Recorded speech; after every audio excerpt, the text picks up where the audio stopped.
David Ohito, and we also have Patrick Gathara and Clay Muganda. Good morning to all of you. I'm not a criminal.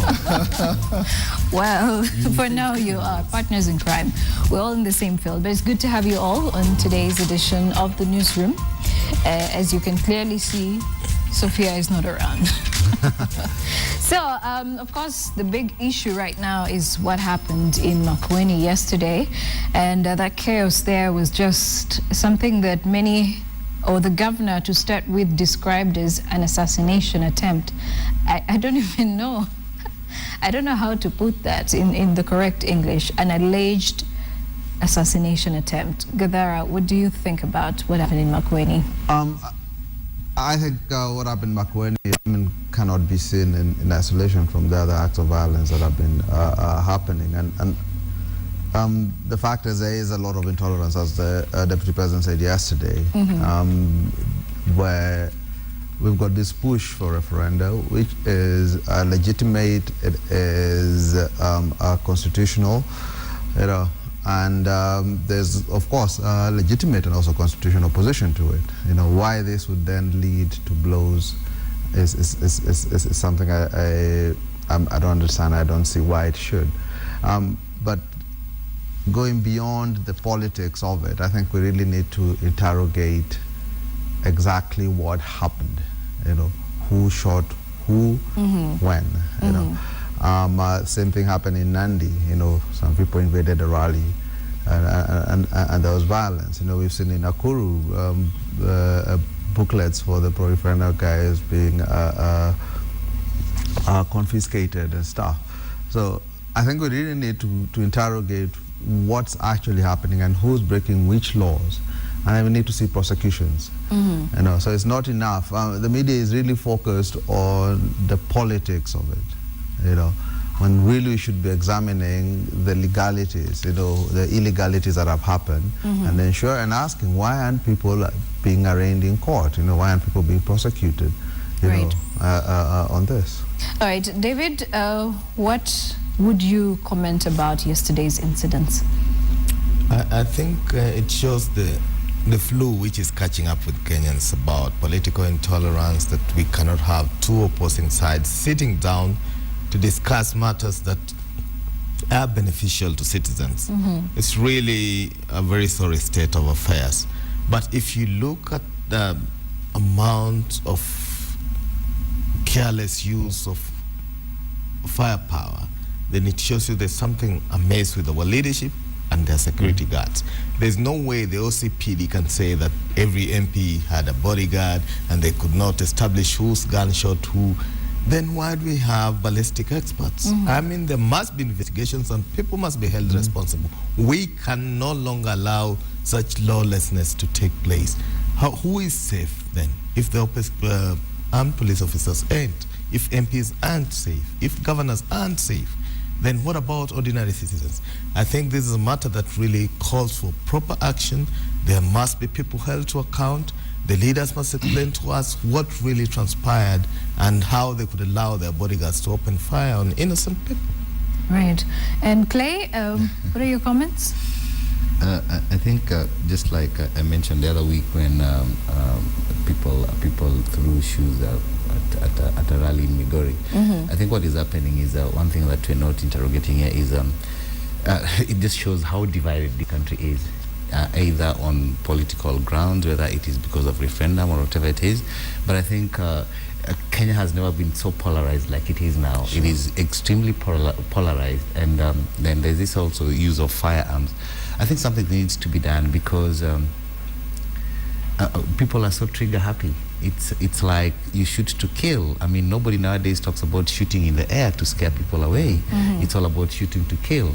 I mean, the Makueni thing, like yesterday, there's a man who was his head was grazed by a bullet, and I'm just wondering. I mean, at what point do you get to the level? These are people who live in the same county. Sure.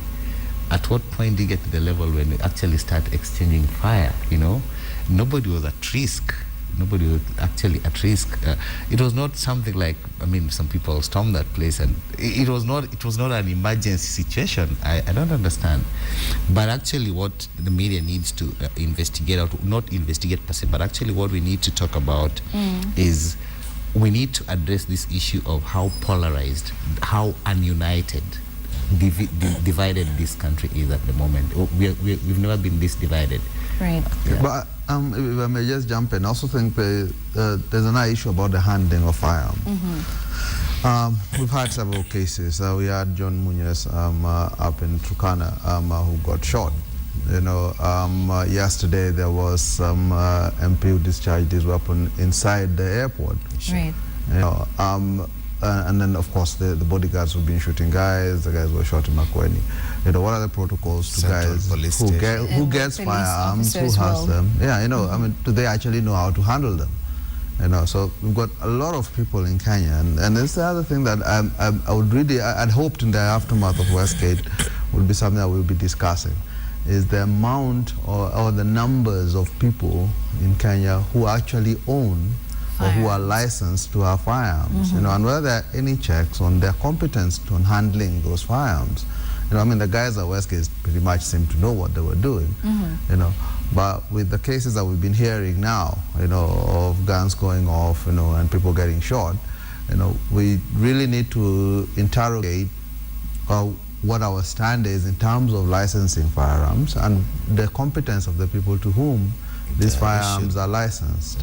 Yes, and you know, speaking of firearms, yesterday I was just listening to Wanjama, who is one of the police heads at the Central Police Station, and he was saying that, you know, the police officer who shot this man who, you know, unleashed a machete on him, he did it in self-defense. But then if he did it in self-defense, are we now going to see now the people who are having these firearms, you know, just laying them out or unleashing gunshots at civilians, even when they know they have the control? You know, if a civilian carelessly uses their firearm, it's one thing, but if a police officer carelessly uses a firearm, then that is something else. Yeah, but the same thing. If you ask me, it's, the issue is the same. I mean, policemen are licensed firearms. They're supposed to be trained in the use of these firearms. And secondly, it seems to me a bit strange that in many cases, when somebody has a machete, there is a shoot, sort of almost a shoot to kill policy. You know, we've had 2 incidents, both of which have resulted in death. Not only disability, people are being shot. The 3. You know, yeah, the 14-year-old girl. The 14-year-old girl. Yeah, and my question is, why is it, you know, we don't hear people are being shot in the leg to stop them, or, you know, or something. It's always a lethal shot, you know. So in this case, we need to be asking what's the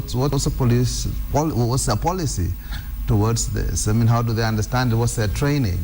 You know, that if somebody attacks me, is it necessarily that I need to shoot to kill him, or because my understanding would be the initial shot would be to disable them, you know, and especially in cases here where some of the people are said to be to have mental problems. You know, so they're not necessarily in control of their own actions, you know, and stuff. So the shoot to kill thing, I'm a bit. I think Kenya has had a very bad history about extrajudicial killings, killing outside the presence of law, and I think the police force is now perfecting this art. You know, if you have an intelligent officer and you have a one-man wielding machete, you know, I don't think the best thing to do is to kill him. Is to shoot him. Dead, no. Then what would you do when you had a firearm? You'd kill the whole population. It tells you that we may need to retrain these officers. We may need to tell them how to handle particular situations. Then unless we do that, then we are going to have more deaths, you know, classified under extrajudicial killings, and that our force will be ranked lower than the rest of the world, and we will still have that stigma of, you know, bringing in the trying to fight for human rights, nobody has right to take out the life of another person. But again, you see, Kenya is not an isolated, country where Sure. we're seeing, security personnel with firearms. But what we're seeing now in Kenya is a story where people who hold firearms are using them recklessly as compared to, other countries. Yes, we might see incidents like in the United States where we've also seen police officers, shoot people, the latest incident being in Ferguson. And, when you come back here, you also look at incidents, where bodyguards as well have done the same thing to innocent civilians. In fact, some of them even being personal bodyguards of certain political leaders. But then, what do we make out of this? Is it that we're having bodyguards who are not trained for their job, or are we having, at the end of the day, security personnel who are also human and therefore they need to defend themselves? I think one more thing is that like just the three cases, like the 14-year-old girl was shot dead because facing eight armed police officers. I think there's an aspect here which probably we're not talking about. These two cases, like the one of yesterday and the one of the other constituency, is that these two victims had mental conditions. But I think also, even when it comes to training, there's an aspect here which even the people who bear these firearms, what is their mental state? There's so much pressures in this country. These people sometimes, like, how do you react to such a situation? Because they should be actually trained also. How do you react to such a situation when somebody comes wielding a panga? You see, you don't, because what they do is that the last resort, they shoot to kill. Should be the last resort. If you look at the case of is it Ndia? Yeah. Yes. After the man had been shot, there was a police officer trying to handcuff him. So somebody asked, why are you doing that? I was told that's standard procedure. You are supposed to handcuff because you want to immobilize. So why are you... So you see, look at that also, like you've shot somebody, you've shot him in the head. Yes. He is actually not dead or not likely to recover. And because it's standard procedure.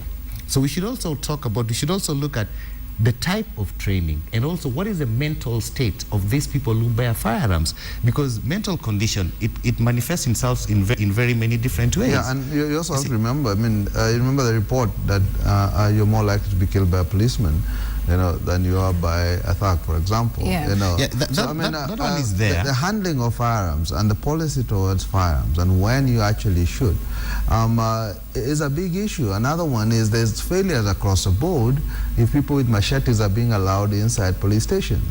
That happened. And this is the thing. So when we interrogated, it's very easy for our media especially to be distracted by the politics of stuff, but we really need to drill down to the actualities, to what actually happened, and why did that particular action, take place? How was this guy allowed into a police station with a machete? That is from the security point of view. What I'm talking about here is actually from the health point of view. We need to review the health of this nation. That's what I'm talking about. The mental health of this nation. That needs to be, because, there've been quite a number of stories. I remember, I think 2 or 3 weeks ago, a colleague, Joy Wanja, wrote a story about depression, and I think I carried one story also in Sunday Magazine about depression and all that. It manifests itself, these mental conditions. And I think one thing you have to understand also, police officers in this country, they're actually probably the most depressed people, or the people who have the highest number of mental conditions. And you see, it manifests itself in very many ways. Probably that shoot to kill, or it's a way of venting, But yeah, I think this thing needs to be addressed, and I think for 2 or 3 weeks, or maybe 2 or 3 days, we need to remove politics from our newspapers or from the front pages and talk about the mental health. I think it's a condition. It's something. So do you think that maybe also as the public, we should be taking personal responsibility? Because how do we find mentally challenged people finding themselves in places like this, in India and at the Central Police Station? Lack of education, because this is the same country where sometimes we tend to isolate people who are mentally challenged, and actually we chain them for years and stuff like that. I think there's that stigma also. This victim of the MP, the brother says that, and actually this is somebody, he's known around there from what I was told. He's known around there. These people know that actually this is somebody who has a mental condition. It's not that he's a stranger there, you see. But also the family knew that. I mean, he's coming out now to say this is what used to happen.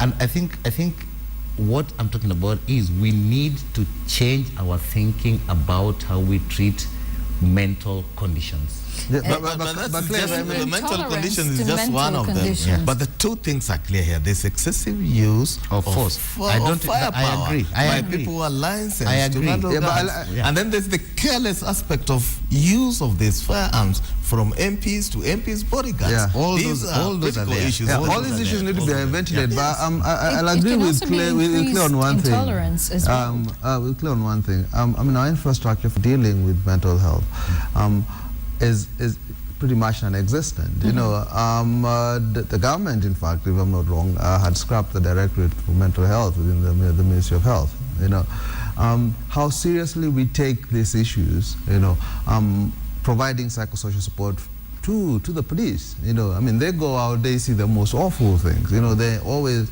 in really bad conditions. People are firing at them. You know, they go into protectors and stuff. But where is the support? You know, are they required, for example, to see counselors? You know, after so often, is this provided? You know, and I agree with Clay. We need to have a conversation about what we are doing to safeguard the mental health, not just of the civilian population, but also of the people whose job it is to take care of us, to take care of us, to protect us. Yes, because someone here is saying, are we saying that suspects have human rights while police officers do not have? No, actually, that's James why I'm saying asking. like that. That's what what do you call psychosocial? Yeah. I mean, I think police officers, because this is one thing I've always mentioned, like that the so-called regular police officers, it's like they're all weather. When there is a fire, they go. When there's a shooting, they collect dead bodies. We don't have like, probably when dead bodies are supposed probably to be collected by doctors. These people do everything. I think, have we actually even investigated or established what is the support that they get, probably in form of seeing psychologists or psychiatrists or seeing counselors? You see, because like nobody has, we did everything about Westgate. Nobody has talked about the police officers who are at Westgate, whether they went for some kind of help trauma after that. Yeah, so professional. It's not just police, you've got KDF, people who went in there. Do you have that such kind of system? And I'm probably guilty just as charged. The other week, I think this week I ran a story about one of the psychologists, clinical psychologists who actually worked at Westgate and has worked with all these people. And one thing I don't remember briefing my writer to ask is like, what about the police officers or the personnel who are there? Did they get this kind of, because we only talked about the victims. Right. Yes, that one is there. And then also the bit about the safety, about handling of firearms. It also speaks volumes, because when it comes to safety for us, safety is a foreign concept. We just, okay, fine, you're an MP's bodyguard, have a gun. We don't know what is the training regime. What do they go through? Because I think also when you're being taught how to handle a firearm, the other things also, you need mental stability, and also you need some personal, you don't have to use, to shoot to kill at all the times. Yes. There has been, to respond to the gentleman or lady asking about police rights. Yes, they have human rights, but they're given firearms for the sole purpose of protection of life and property. Which life are you protecting when you aim it at killing somebody? It doesn't make a lot of sense. But there must be responsibility in the use of firearms. May I just jump into one briefly, so one aspect we haven't covered, and this is in terms of enforcement. You know, given that yes, there are all these other problems that are there need to be handled, for the police and staff, we still have something called the Independent Police Oversight Authority. You know, now we've had very many cases of police shooting people, behaving in quite atrocious manner, to civilians. The question is then, where is IPOA to investigate this? The whole mandate is to hold the police to account, you know. And these are the sort of things I think they should be jumping in, you know, whether it's conducting studies, whether it's examining the situation and saying, here are the problems. You know, here is where we need to hold people accountable for. You know, but here also are problems that if we resolve, then we wouldn't be having these issues. All right. But just a minute, there's something I think, I don't know whether it's you who covered it, just I think 2 weeks ago, there's a senior police officer who told them shoot to kill. Yes. And it's, There was the shoot to kill order as well. Shoot to kill, and I think that's so what the first time. Yeah, that's what the police officer at the central police station was saying. I think we possibly need to clear out what exactly shoot to kill means and at what point this should even be applied. And you know, you talked about something to do with how about you know, the security personnel, do they get counseling, do they get do they get to have those sessions with counsellors so they can air out whether or not they're being affected by certain issues. And that brought me to thinking, you know, with the whole Westgate incident and 1 year on, you know, when we were having the memoriam over the weekend, you know, we were having a discussion with one of the colleagues, in fact it was Yvonne, and we were thinking, how come we actually do not appreciate our personnel? You know, what we've seen in the media is more of the negativity that has been brought out, but we are not appreciating the personnel who took, you know, that initiative to bring out or save lives, you know, from Westgate. You know, we've just talked about them in general, but, you know, we have national days like Mashujaa Day, and wouldn't it be important for people or for the media to even bring out some of those officers and, you know, tell their stories, not just from Westgate, but from the work that they've been doing even before all of this time? I think that actually helps build confidence amongst the public. First, I would disagree with that characterization. The fact is, I mean, throughout from last week, we were bombarded, especially from Friday, with all these stories of all these really brave police officers who took bullets for us and stuff. I think lots of that was written. Now, I would agree with this, that the fact that they haven't gotten much recognition from government itself, from the government that they serve, is problematic. And I do think that, yes, in general, we should develop a culture where we recognize the sacrifices that even people in the police forces do for us. My problem with the coverage of the of the anniversary of Westgate stems from what was not discussed. You know, I mean, very much it seems to me that we were so focused on explaining the horrors and the courage of the people who went in and of the victims and their struggles to survive, and ignoring that, you know, there was a huge failure of our security response, you know, to this. And the fact that that has continued to date, you know, when you look at things like Peketoni, you know, that failure continues, and the failure to learn lessons from Westgate, not to explain what actually happened. We still don't have an official record till today that says this is what happened, here is a timeline. You know, what we thought the recce squad had done, the amazing things we were told they had done, turns out actually they were standing outside as the civilians, and plainclothes police who are the ones who are actually rescuing guys. In fact, the HBO documentary says, well, actually by the time the police went in, all the people who were shot had already been shot, you know, so they didn't really rescue anybody. Right. You know, so we need to interrogate what actually happened. We need to come out. The president promised an inquiry. You know, it was barely mentioned during the coverage, and that's something we need to keep harping on. You know, he said we would have one. Where is it? You know, let's know what went wrong, and then we can fix it. We should ask the questions. David. I really agree with you in raising a very pertinent issue that we don't celebrate or single out these good performing officers. Not all police officers are bad. They are very well-performing officers every single day. I'm glad that now you appreciate that. I appreciate last time we had a conversation about recruitment. Yes. You said they were the F class. Of course, and the last of the recruitment exercise still allowed the the dumbest to join the force. I disagree on that point.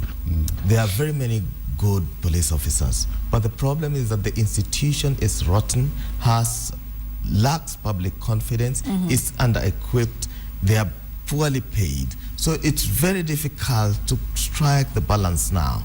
If you say, I work for the police force, the first thing that rings into the mind of the people is that you are corrupt, which is not really the case. I know of officers who have done a very good job, even in terms of those who take care of the MPs now.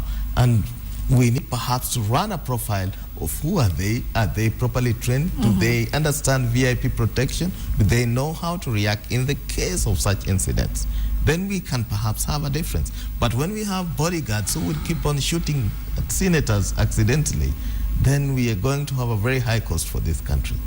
I am an advocate for the reforms in police force, better equipment, better remuneration, the defending the rights of police officers so that they are not transferred irregularly, so that they are not promoted in terms of where they come from or who they know in the political ranks, but on merit. The day we have a merit-led police force, we will not have these problems we've had or the statements we hear from there. Right. Clay, very briefly, so we can move on to the ICC issue. You mean International Cricket Council? No, the International Criminal Court. May I very quickly just jump in before? Yesterday I had a conversation with Andrew Franklin, who we've had here before. Is very knowledgeable on security matters. You know. And one of the things I was pointing out is, do we actually know what the laws are when it regards to policing? When we speak of police reforms, you know, what do we actually mean? You know, it's more than just vetting, more than just buying them insurance. You know, it goes all the way from how we recruit and you know, how we train and stuff. And a lot of the structure of the police force, you know, is actually embedded in law, as in it's described, but we've ignored these laws. You know, we're not digging into them, and our media is not really interested in looking at it and discerning what are the issues, where have we failed, what have we not implemented. So it will be very important, I think, to go back to examine what the laws say about what our National Police Service should look like, and ask whether we've actually gone either a step there, and actually have a bigger conversation also about what structure in the end will actually work for us. All right. Clay, I'm sure you wanted to say something. I think about when it comes to appreciating police officers, I think it's not even supposed to be like an institutional thing, but I think it's supposed to be to come down to the people, in as much as this is the only country where you find that somebody can actually pick up a fight with a police officer, even on most probably a traffic police officer. This is the only country where you find that it's not the only one. Yeah, most of the time, we live here. Yeah, most of the time we find that this is a place where thugs easily shoot to kill police officers. In other places, if you are a thug and you kill a police officer, the other thugs will kill you because you're bad for business. You're not. Yeah. The mafia people never is. I mean, like in The Godfather, that guy, they killed a police officer. He had to go and be hidden in Italy for years because we don't respect these people. How do we get back? How do we make people appreciate that these people are there to protect us? It's a two-way thing. I think also it's the institution it's been seen as a corrupt institution. The institutions don't do much to gain the faith from the people, and people think like, okay, fine, I'll go to the police officer. I mean, every time I see a police officer, the police officer, first of all, is an enemy. I think that one, it needs to start from there before we actually do all these things of appreciating the people who worked, or who saved lives and all that.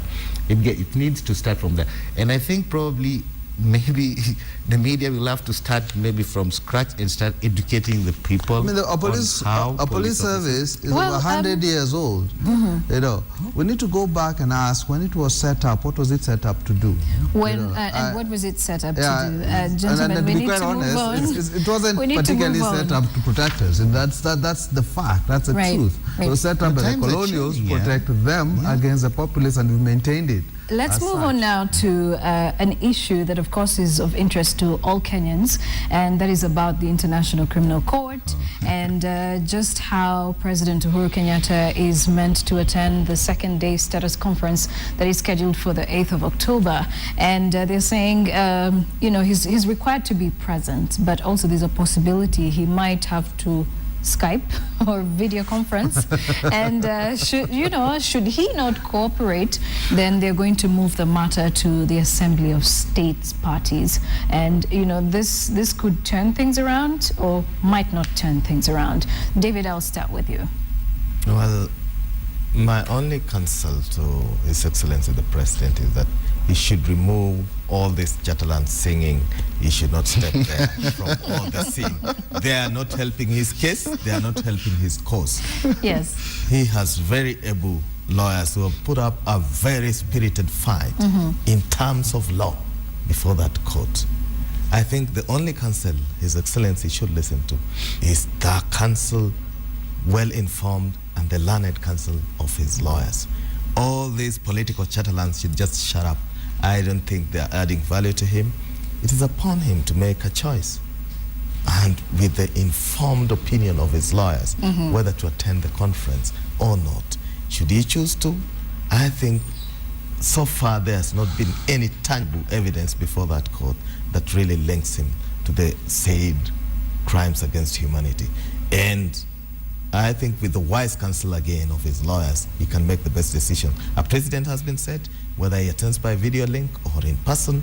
I think that does not adduce any fresh evidence so far before that. But you see, the ICC now is saying that Kenya has not been cooperative in terms of giving evidence, or at least in terms of helping them out with what they need to move on with the case. Recently, they asked for the bank records of His Excellency, and up until today, they haven't gotten anything like that. So does this also play part in why they're, asking him to show up and be present on the 8th of October? I'm not very competent on legal matters to see whether the evidence adduced by AG or the records availed match up to what the prosecutor is demanding. But as far as we are concerned, we are blind, we are signatory to the ICC party states, and we should cooperate with the court to the best that we and give any possible evidence that there is. Right. Because if His Excellency the President is innocent, then he should prove to the world he is, so that we bring this case to an end. He can concentrate his very good efforts in nation building and taking Kenya to the next level. Very good. Clay, what are your thoughts on this? For me, every time you guys mention ICC, I think of International Cricket Council. But what happens? I don't understand, and I think the media needs to call out this ignorance and. About the people who are telling him don't attend, don't do this, don't attend. I mean, because as far as I can remember, Mr. Kenyatta said that this is a personal challenge, and I don't see where it comes again when all these MPs run around and turn it a state issue that actually don't attend and all that. I would agree with Ohito without going into all these things about evidence, lack of evidence being there or not, is that these people, they're not adding value to the case. The people running around this country saying don't go and all that, they're not adding value. They're actually, and I'm sorry to say this, they're looking for political relevance. Well, I have a slightly different take. And I think looking at how the whole thing has been covered, there has been the impression, pretty much created and fostered, that this is a process that is external to Kenya. That somehow it abrogates or injures our sovereignty and stuff. But the fact is, none of that is true. The government spent the first pretty much year of its existence fighting this case at the UN, at the AU, saying it should be thrown out. Heads of state should not be prosecuted, or a proceeding should be brought against them. Yet our own constitution, section 143(4) says that he can be prosecuted. They ignored that, and the media ignored the fact that they ignored it. You should have gone after them and asked them, well, actually, in any fora where they sit, here is what the constitution says: the president can be prosecuted. It is not vague about it. And the reason that clause was put there was specifically because of this post-election violence and the fact that people were more likely, very likely to end up at The Hague. Right. You know, and we've ignored that. You know, the second thing is we domesticated the Rome Statute, and our Constitution again says, you know, any treaties we have signed become part of our laws. When he refuses, if he refuses to go to The Hague, if he refuses the authority of the court, it's not an external court that he is ignoring. He's ignoring our own system of laws. That's what the Constitution says. You know, and this is the system of laws that gives him his position, that gives him his power. You know. But let's face it, from the time of Louis Moreno Campo all the way to now Fatou Bensouda, you know, evidence has always been a problem. And knowing that this is a court of last resort, should we be seeing them asking for evidence from you know, the people who are being charged?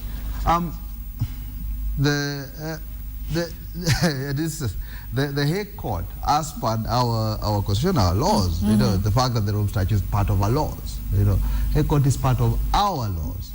You know, what they're doing is they're saying we want the government to give us information 1, 2, 3 about a certain individual. Now, this individual happens to be a president of Kenya. Yes. You know, when the government doesn't cooperate in that effort, it is not furthering the interests of justice. You know, it is protecting its leader. The executive is protecting its leader, not doing its job. His job should be to be divorced from him. You know, the AG should be divorced from him. You know, he's not the president's personal lawyer. You know, so in the same way, if he was charged here as an individual, you know, if he was charged in any of our courts, and our courts demanded, or prosecutor needed evidence, they could go to banks, to whatever, you know, and make an application for it.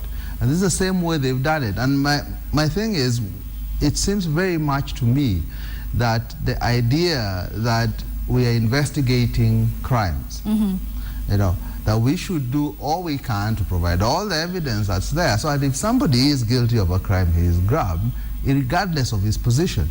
You know, it seems to me that has been forgotten. You know, it's now simply about politicizing this, you know, about ignoring our own laws, you know, and in essence, making the government seem like it's the toy or the personal property of the head of state. I would like to, you know, get into an issue I had highlighted before we took the break, and that is about the digital migration. But then again, as we head towards digital migration, or the digital migration ruling set for Tuesday next week, there are issues around media freedom that still remain untackled, I should say, and maybe in a way or another we are not yet a free media in Kenya. David, do you want to highlight more of that?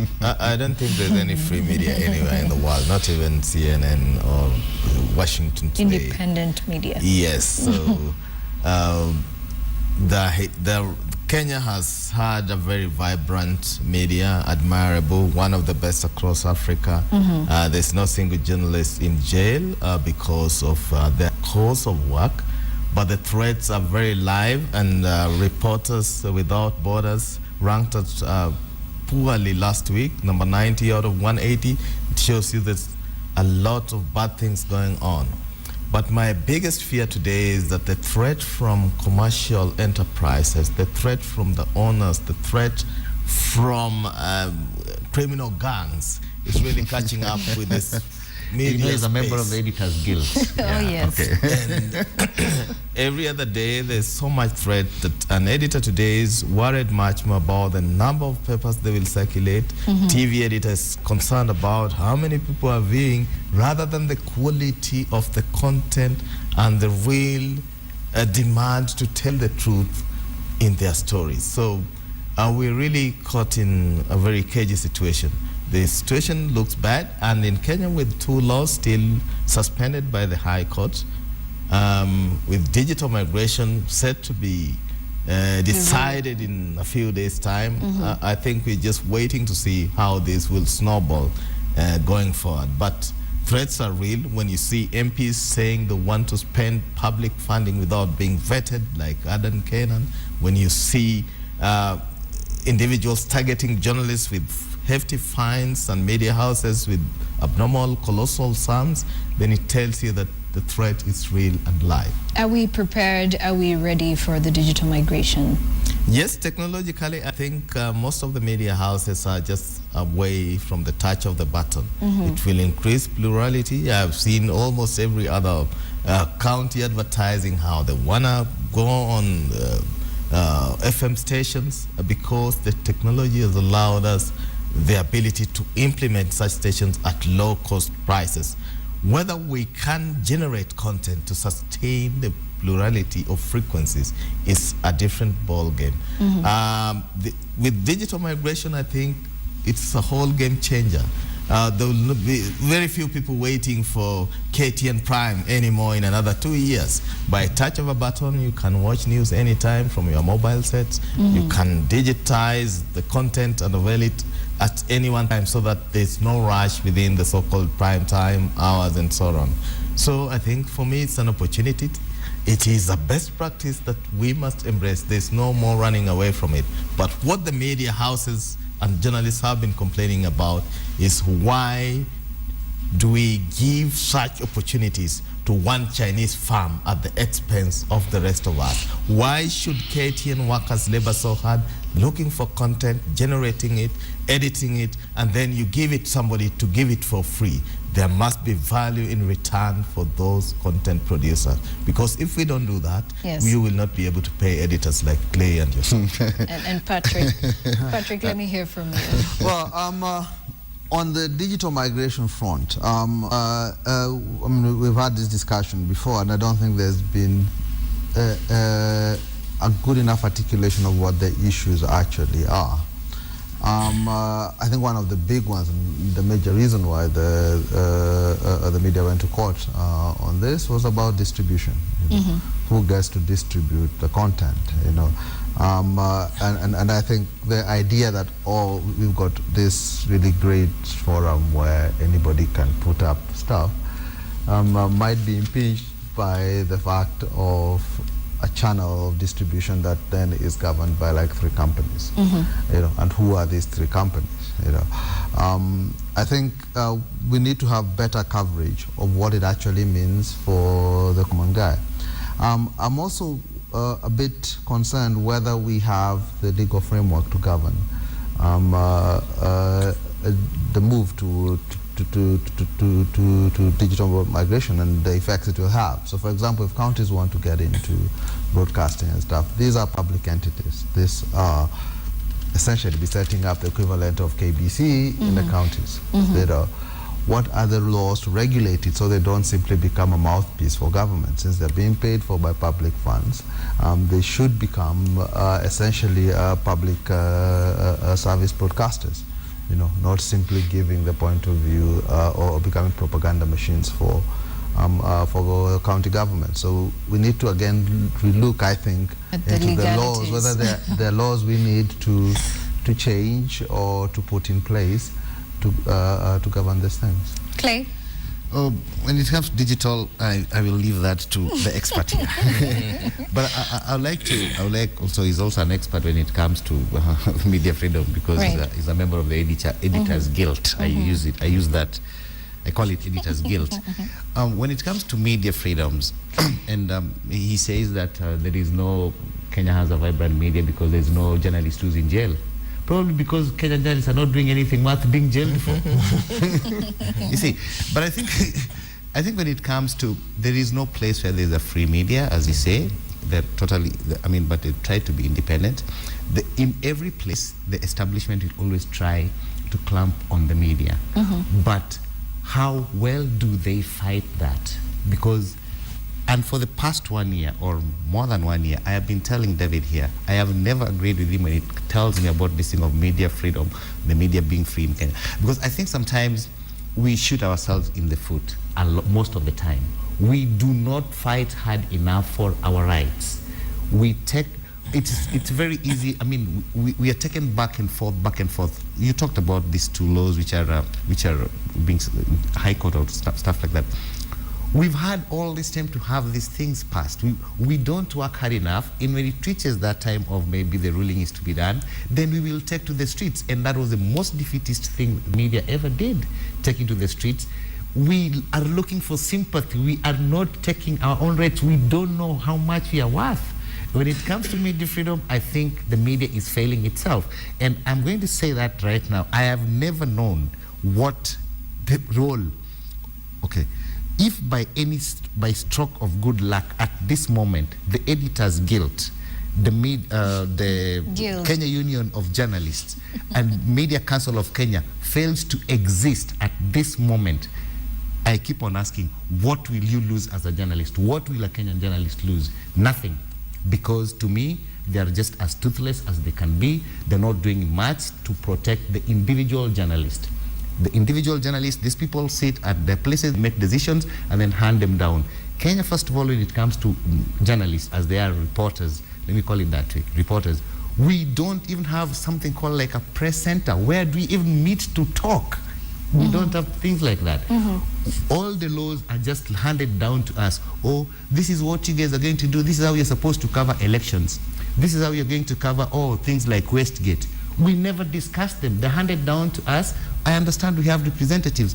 I mean, for me, something like Kenya Union of Journalists, it is not a professional body. It is a trade union. I don't belong to it. I don't intend to belong to it. Then, I'm sorry, I'm an editor. There's this one called the Editors Guild. I don't know what it does. Guild. I keep on calling it that. Yes, I keep on calling it that, Editors Guild, deliberately, so that I can annoy my good friend here. You see? And he's keeping calm. But I think what is happening is we need to do much more for the individual journalist. We don't have any kind of protection. The other day, there was something that was handed to us that, oh, this is how you're supposed to cover some safety regulations and all that. Safety regulations, we have not gone through any kind of training. I had some gentleman who used to work here, and I think he's working for another organization now, talking about like when he moved to that place, he was given a flak jacket, he was given a helmet, he was taught things like in the event that his cameraman gets shot, you know, initial things like first aid. So now you hand me a booklet, and then the person, the media house I work for, is supposed to sign it. To sign that actually we've signed into this protocol, and you've not taken me through any kind of training. Well, how are you protecting me?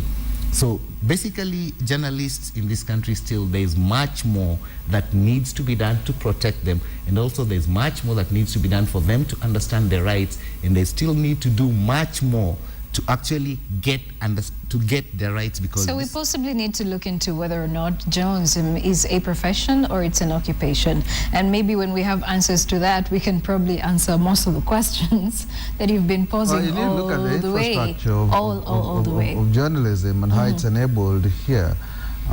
We need to, as a country, and I think this goes beyond simply what the media itself does and how it is organized. But as a country, what do we get out of our media? They operate in a space that we enabled. You know, lots of guys went on the streets, you know, for the freedoms that media enjoy today. Question is, well, why? You know, what is it that they need to be giving us? And what are they not giving us? And then to interrogate that.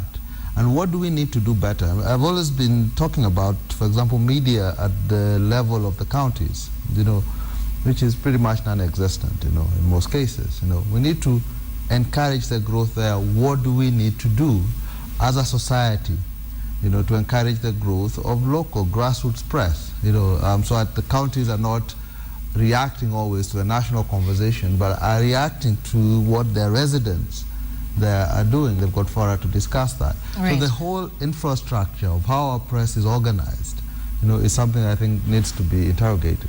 David, I'm sure you would like to react to Clay and Patrick's claims. You know, Clay, my friend, let me tell him that Editors Guild is a professional association by membership. If you're not a member, you remain ignorant as Clay is. Because you will not know the benefits. You do not have the benefit of traveling the world, seeing how other editors are doing exactly. things, sharing knowledge. Now, if you go to the when airport, you're not a member of now the when guild, you go to the anytime I go to the airport, I always meet a member of the Editors Guild traveling. Even now, if you go, you will find one of them traveling. David, and he hasn't been mentioned it anyway.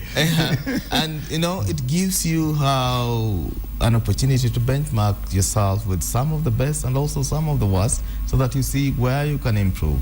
And there's a lot of progress which has been made through that professional association. I still implore you to join and then benefit.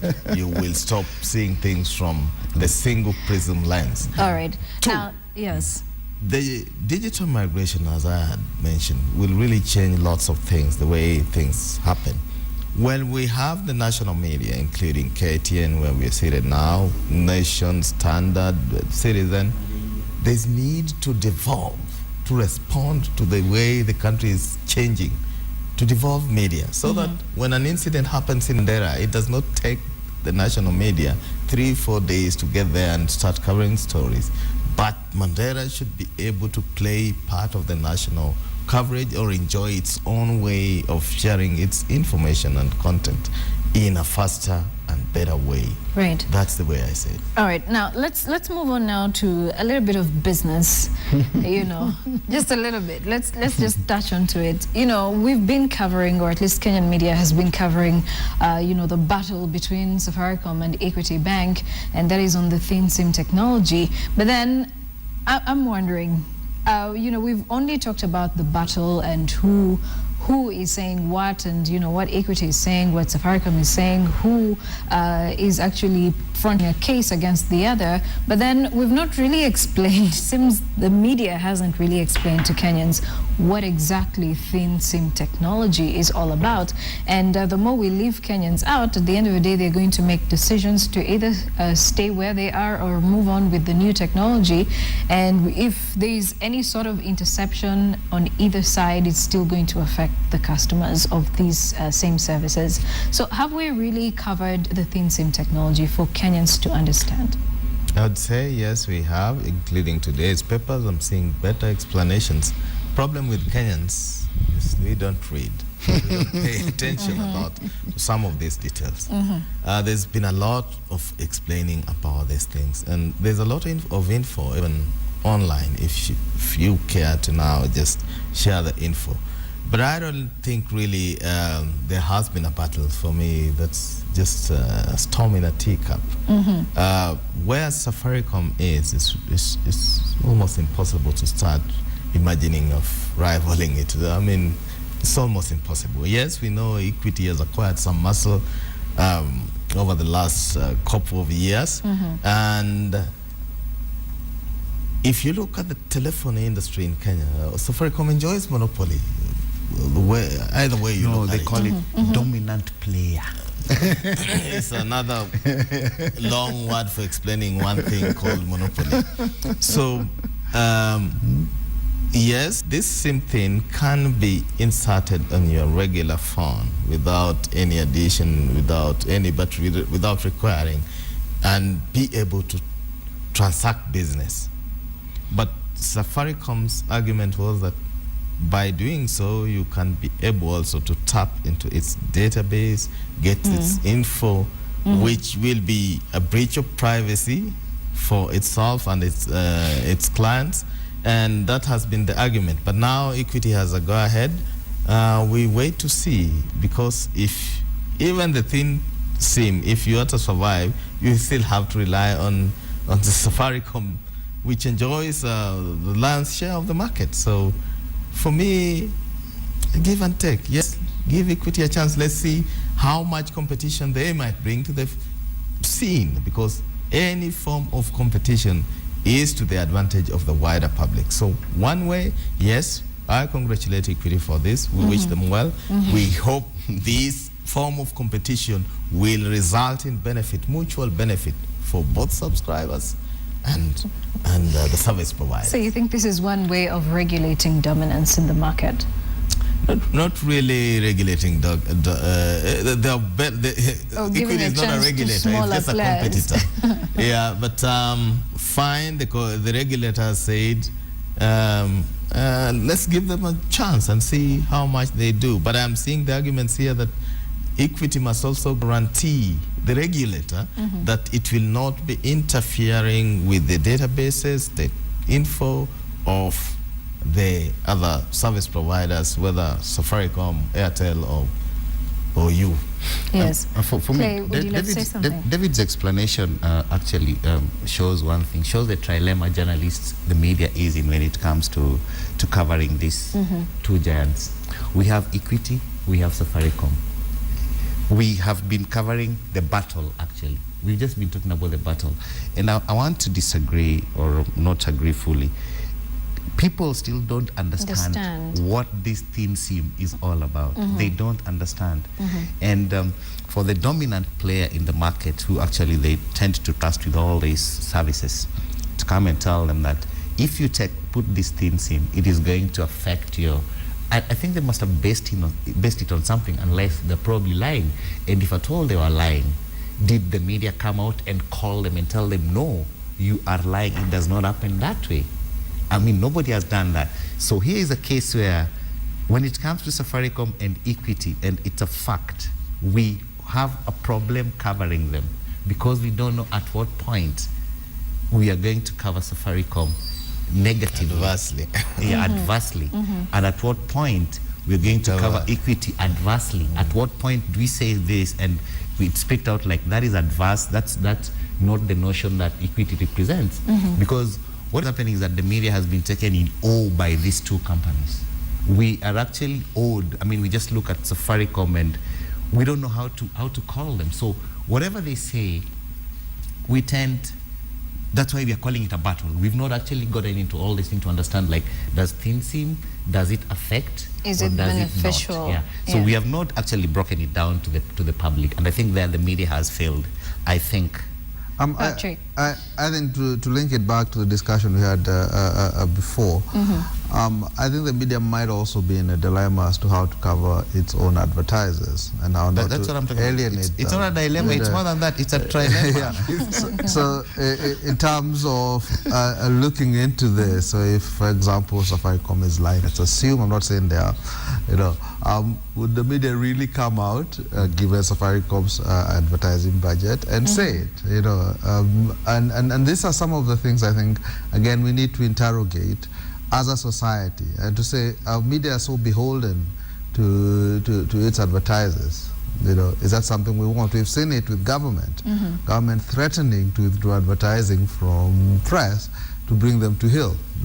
So is that something we want, and how do we change that? How do we address that so that the press can actually do its job, without fear or favor?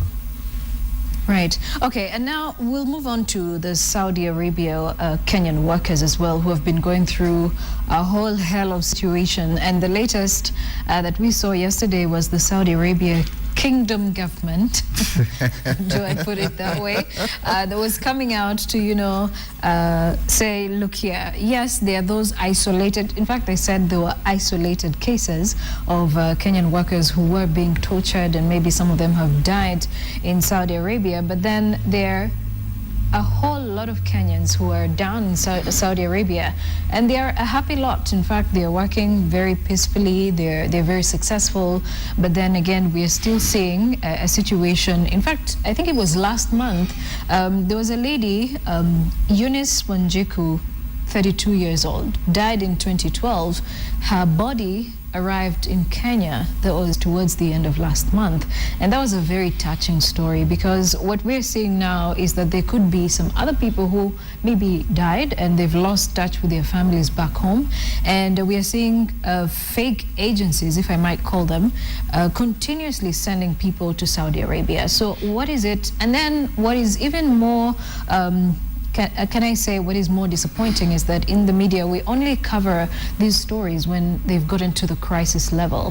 When someone has died or someone is being tortured, that is when we see these stories in the press. But what exactly do these people go through from the time they apply to these fake agencies up to the time they are dropped down in Saudi Arabia and tortured, and maybe some of them are even tortured to death? Well, my response is that it's always very easy to blame the media for the fault, even individual faults, for professional faults and so on. But what should should be in place are authentic systems where, you know, Saudi Arabia is not a failed state. You can just walk in and walk out. We should have a mechanism of establishing so and so is moving to Saudi Arabia. Just like when we fill visas to go to UK or Europe or US, you must say what exactly are you going to do, which is your fixed address, you know, who is next of kin, who should we call in the unlikely event of an emergency. You know, when we have such a system in place, and I challenge Saudi Arabian authorities, what they said was a very diplomatic statement trying to better how their country looks like. But what we need are systems which are verifiable with information which can be accessed on request or even online, that so-and-so is working in this city and they're capable of reporting back home that we are fine, there's no form of torture. I think if we have such in place with our local Ministry of Labor and Foreign Affairs, then I think would make a whole difference. Patrick? I think, I mean, you've had reports of abuse of domestic workers, especially, I mean, pretty much across the Gulf, not just Saudi Arabia, you know, and it's something that doesn't just affect Kenyans, I think I should say. But I think we need more, I mean, to understand more what's going on. During the break, as we were talking, I think our president will be going there, you know, finding out, following up on some of these stories, and not only when we've got a dead body, you know. There are people who are down there, you know, and what support do they actually receive, you know, from, we've got embassies in these places, you know. What support do people receive? Do we have registers of who's actually out there, who we are helping out? Is anybody following up with them, you know, and stuff like that? And to come back to the agencies that are recruiting here, again, how are they being governed? How are they being regulated? You know, which ministry is in charge? You know, and then getting those people to be accountable. You know, who actually takes out? You know, so and so. I mean, if somebody comes back dead, you know, somebody took them out there. You know, who was that? And where's the accountability for that farm? You know, and stuff. So I think there's a lot more needs to be done. First by press to explain what the issues are, to ventilate on them, but by government in terms of taking charge, not only of supporting guys there, but also looking and regulating the agencies down here. Right. Clay? I think what needs to be done here is we need to stop reporting the deaths. We need to start reporting from the beginning. The slavery. I mean, like, have we ever broken down for people? What is this procedure? What is it that you're actually going to do there? What are the terms from the other end? So not that you get there and then you find different terms. I think the media needs to investigate from Saudi Arabia coming down. And then when we get here also, we need also to look at all these agencies. I'm seeing here like Unified Contract Association of Private Employers. I mean, where are these bodies registered? What is the mandate? What is the mandate of the Ministry of Labor? And what do you call this thing? I mean, Foreign Affairs. Yeah. Yes. See, and then when they get to that place, I think when you go to any other country, you're supposed to register with your embassy there. Are there because these things, we've been reporting these things for like over 15 years now, these deaths and all that. But they've not stopped. One more thing also, I think it also depends on how generally back home we treat our workers, our domestic, the so-called domestics. How do we treat them? So when you hear that, okay, fine, oh, a house girl died in Saudi Arabia, oh, that's probably just normal. For us, we report the death and then we go back home and we start mistreating ours also. You see? Yeah? Probably because maybe her county media will also actually you have a very good point. Someone actually here is saying, why do you hide the deaths of Kenyans dying in Dandora, you know, who are doing exactly the same thing that people are doing? Actually, it's kind of a culture, you know. And I think that's probably something that has played a role, because if at all an American were to die here, you see, for us, for all politics is local, first of all. They would take issue with it, one life. But here we don't. The American media would take issue with it, and even and they would force the American government to take issue with it. But here is a case where, oh, how many people have died? I didn't even know They that. say one, that's okay. Oh, only one. Okay, fine. And that's why. And then what did the diplomat say yesterday? Oh, there are very many others who are living well. But one thing we have to understand is that a diplomat is somebody who thinks twice before saying nothing. You see? Yeah, that is what they're trained to do. But I think the long and short of it is, let's look why are Kenyans going to Saudi Arabia. That is also another Because point. we have failed to grow our economy to create jobs and employment opportunities for them. So if you have low cadre of workers who are going to offer unskilled labor in foreign countries, what needs to be done is simply, why can't we accredit these agencies so that we know there are people and institutions we can hold responsible, that you recruited so and so from Makueni or from Siaya, you took her or him to this place in Saudi Arabia, he has died or is injured or has been tortured, can you follow up so that we have proper claims?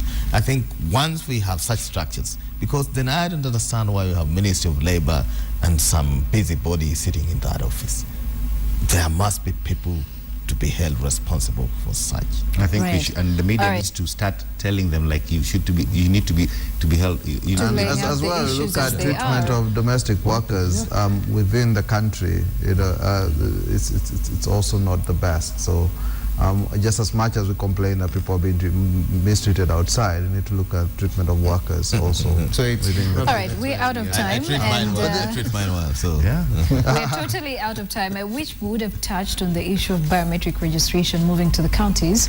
But I'm IBC sure in your failed exercise. final remarks, you can say something about that.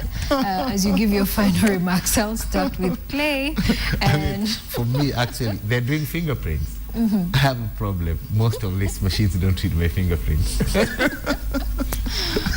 anytime Kenya has attempted to find the number of ghost workers, it has failed. So I don't see whether this biometric exercise will really yield fruits. There's a lot of resistance. And the same guys who have commissioned the exercise are the beneficiaries of the ghost packages. So you cannot shoot yourself on the foot. I can assure you, I can bet here that that exercise, well-meaning Waiguru, no offense meant, carry out, try it, but I don't see much success. well, Patrick, what do you Very think? quickly, I think one of the issues I should have discussed is the proposals that are now coming out from the IEBC regarding the whole changing the electoral calendar and stuff. For a very long time, we've been pushing, saying we need an audit of the 2013 elections, from registration all the way to adjudication of petitions. The only thing they're saying is let's have an inquiry into the failure of the results transmission system. That's not good enough. What we need is the entire system needs to be audited, and the fact that IEBC is auditing itself should raise flags. We need an independent inquiry. There were problems in registration, there were problems during voting day, there were problems with the adjudication of petitions, and we need to look at that and clear I that think up. the media should take up that role. And you know, with the biometric registration moving to counties, if it really was questionable even while it was at the national level, what about now that it's moving to the counties with all this devolution talk and referendum conversation the counties are going very on? small space. Yesterday I was taken aback while looking at death ads yesterday. One governor had lost a PA, he had lost a private secretary, he had lost a political advisor who died while they were racing to what I would call a meaningless political rally. And we lost 3 lives. And Not meaningless. Meaningless political rally. yes. Not meaningless lives, yeah. So it tells you perhaps we have also overemployed. We need to really check, do we have the right persons in the right places? Yeah. Do we really need such big stuff for a governor, for a small county, which is Well, struggling? That is an issue. I think we can continue this conversation even next week. And during the newsroom next week, I'm sure there's going to be quite a lot that will have transpired throughout the week. But thank you so much, gentlemen, for making time for the newsroom this Wednesday. Clay Muganda, David Ohito, and Patrick Gathara. It was a pleasure having you. Thanks for Thank you very much.